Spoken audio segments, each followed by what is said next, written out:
So last week I wrote an article about coping with maladaptive stress on True Wealth, and there was a footnote in the article that I'm just going to read for you now. And it said, I discovered maintaining my health and body composition took a fraction of the time and energy that I spent on athletic performance as an elite athlete. This surprised me. It's a common belief system among the chronic exercisers of my demographic. And I had a bunch of feedback on that, and people wanted to know more about what I meant. So, kick it off, I just want to introduce a concept called chronic endurance. And what is it? So, it's typified by three things.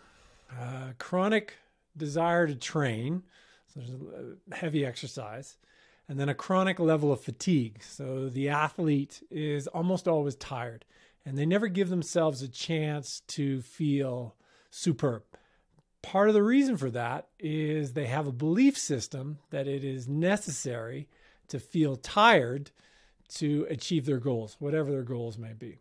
And then the third component, and this is the one that makes the whole system a little bit tricky, is a desire for chronic weight loss. And so there is fatigue, there is stress, and there's a desire for chronic weight loss.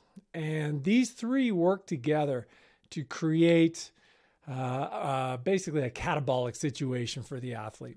The athlete is running themselves down. Now, young athletes many of them are able to tolerate this and race quite well. I've had friends and myself, we just powered through it. We just told ourselves that's the way it's going to be. You got to just deal with the fatigue and keep on grinding. But the issue is, as we get older, our bodies will change, and these catabolic effects will sort of whittle ourselves down. And what you'll see is the athlete gets smaller and leaner and kind of weathered and really tired. And this chronic stress wears them out.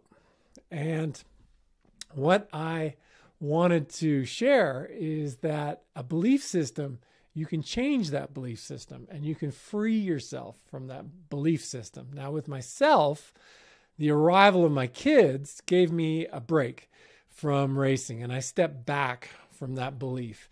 And it took me out of that whole endurance lifestyle. And I had all this expectation of what would happen to my body and my fitness and my quality of life. And it was all wrong. So I thought I was going to be gaining a ton of weight, and I thought I wouldn't be able to enjoy things and enjoy my life. Now, there were difficult moments, but the difficult moments had to do with the inherent difficulty of living and raising young kids, living with and raising young kids. But what I found was I cut my training in half, and as the fatigue went away, so I got rid of this chronic fatigue, I got rid of the chronic endurance because my training's come way down. I felt pretty good, and I started to shed all this fatigue. The other thing I discovered was this chronic stress. With reducing it, I was able to sort out my nutrition a lot better, and I didn't gain a bunch of weight. I gained a little bit of weight, but I also, after a few years and I started strength training, I was able to gain some muscle and get quite strong at times when I had a window for it. So what I wanted to let you know is that if you're in a situation where your beliefs are running down your body, remember you're free to change your beliefs, and it's worth challenging that at least once a year, writing down, what are my beliefs? What do I actually believe? Can I step outside of them and see and really test them? Because when I tested some of these core beliefs I had as an elite athlete and as a top amateur, I discovered they weren't really true. All right, if you want more of this stuff, you can head over to True Wealth. I'm going to be talking about what I did to maintain my health when I was in a period that was very stressful for me. That's coming up next week.